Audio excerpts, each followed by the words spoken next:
All right, let's take a look at these percent composition by mass problems. And let's look at number 2, because that's the first one where you have a polyatomic ion in parentheses.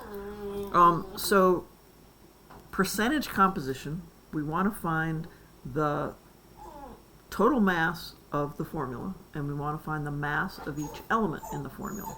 And the total mass of the formula, you've seen how to calculate those. You add up the mass of each element times the number of times that element appears in the formula. Add that up for all the elements.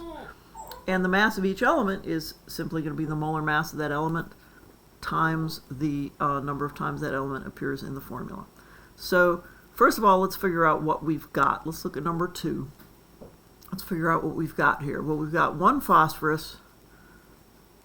We've got 4 oxygens. Now this 3 applies to all of NH4. So that means we have 3 nitrogens, and we have 3 times 4 hydrogens. That's 12 hydrogens. So 1 phosphorus, let's multiply by the molar mass of phosphorus here, which is 30.97.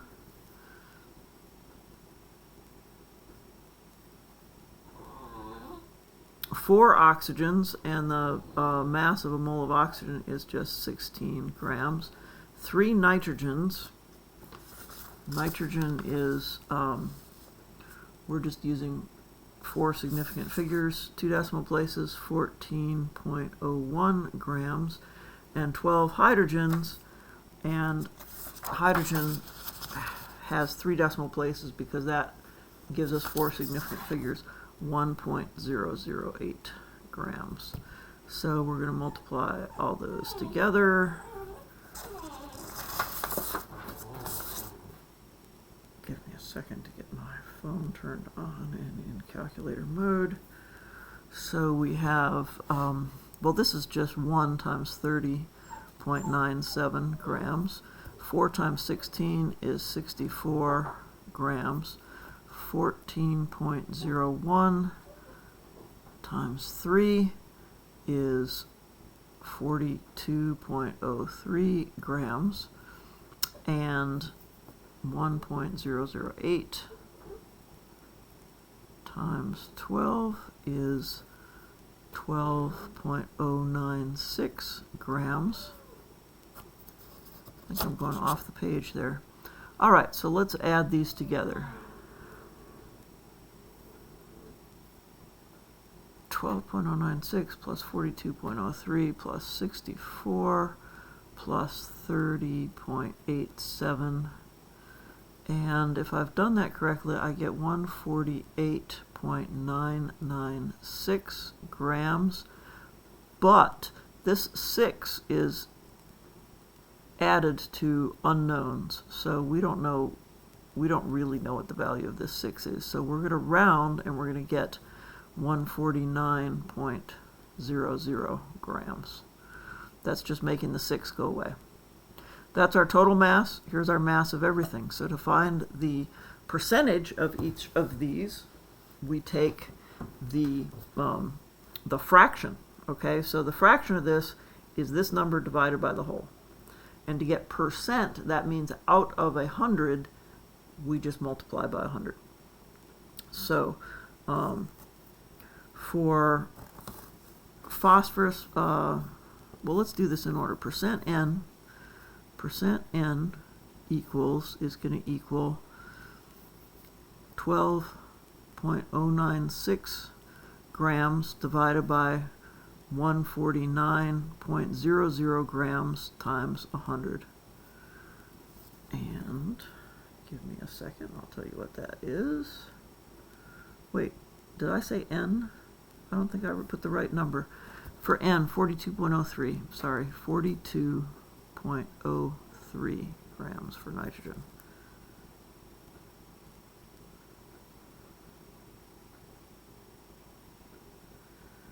Sorry, I made a mistake in my calculator. 42.03, 149 divided by. You write significant figures in calculations, but you do not need to enter extra zeros into your calculator. and I get 28.21%. So I'm going to put that in here, 28.21%. Hydrogen, 12.096. So percent H, 12.096 grams over 149.00 grams, and times 100, sorry, times 100 to give us the percent. And my calculator shut off. 12.096, enter, 149 divided by 100 times, no, that's not right, 12.096, enter, 149 divided by, that looks more like it, 8.12, oops, 8.12%.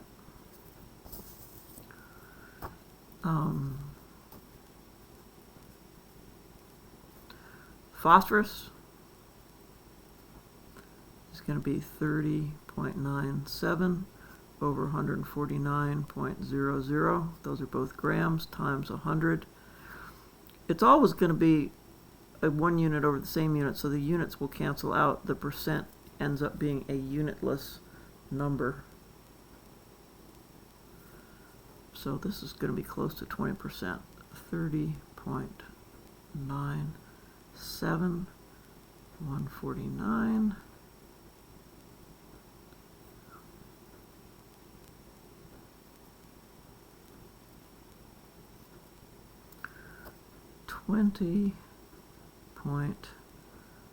.79%.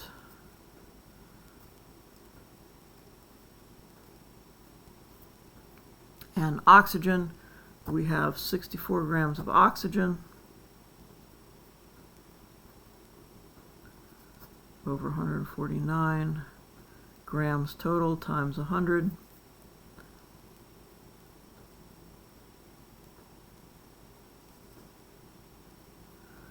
Is 42.95%. Now, always good to check your calculations. We've looked at everything in the compound. The percents should add up to 100. Let's see, 28.21, 8.12, 20.79, and 42.95. I get 100.07.